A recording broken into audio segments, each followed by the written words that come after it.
చిట్టపట నడుముల ఊపులు ఒక ఇరుసున్న వరసలు కలవగా ముసిరిన కసి కసి వయసులో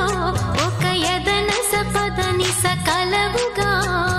కాదంటూనే కలబడు అది లేదంటూనే ముడిపడు ఏమంటున్నా మదనుడు తెగ ప్రేమించాక వదలడు చూస్తా సొగసు కోస్తా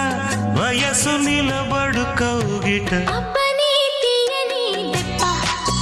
ఎంత కమ్మగా ఉంది రోయప్ప అమ్మ నేనున్న నీ బుగ్గ ఎంత లేతగా ఉన్నదే మొగ్గ